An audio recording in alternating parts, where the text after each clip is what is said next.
Hello and welcome to our sixth week of the HIT System Lifecycle Management course. I wanted to talk about one of the components of due diligence, specifically as it relates to system selection. A great deal of the content discussed prior to this week, human factors, usability, RFIs, RFPs, the needs assessment, understanding and analyzing workflows, culminates in the system selection process.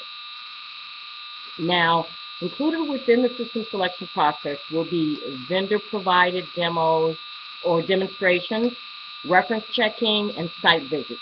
I want to talk about site visits. Once an organization has selected its vendor finalists, site visits should be planned in order to see how the system functions in the real world, in the live environment.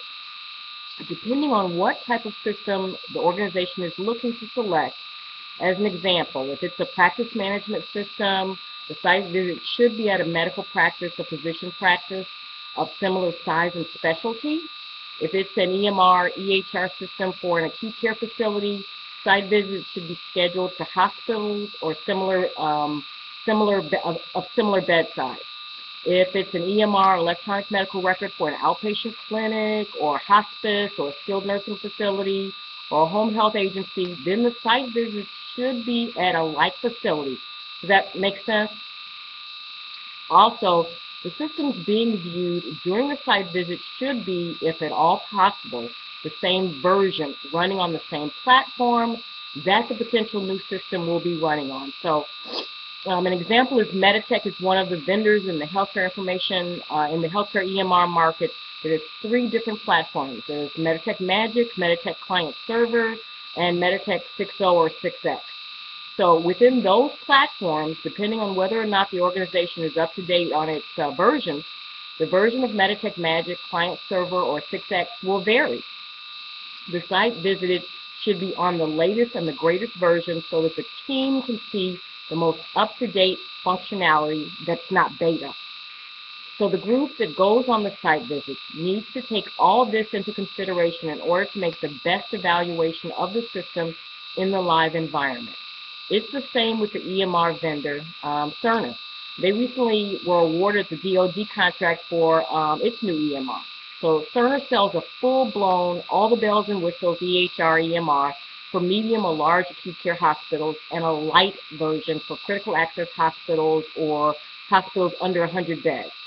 So anyway, it's very important that the site visit team see live systems that are of a similar size and configuration needed at their organization. So a 700-bed teaching hospital should not be on a site visit to a 35-bed specialty pediatric hospital. Make sense? The site visit team more than likely will not contain all members of the project team. In fact, especially all members of the build team, the entire project team at this stage hasn't even been formed yet. So it is best practice that the site visit team be composed of a combination of executive sponsors from the C-suite, so those who have budgetary purchasing authority, plus clinical leadership, in addition to members of the clinical informatics team, and perhaps technical and networking representation.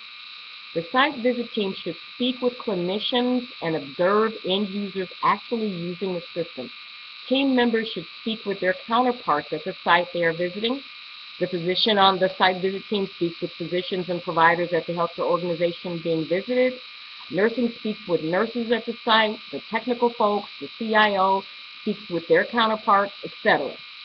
In this way, the site visit team obtains feedback on how the system performs for each stakeholder group live without bias or a sales pitch, which is what they got with the demo.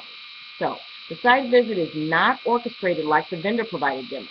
Although the vendor may provide you with the context for the site visit, the vendors should not, I repeat, the vendors should not be present in order to gain an objective picture of how the system performs. So the site team should take notes, plenty of notes, meticulous notes, and have a formal tool such as a needs assessment or a scoring tool to use during the site visit to help collect information on the user's experiences, system functionality, performance, lessons learned, and whether or not the system meets the organization's needs.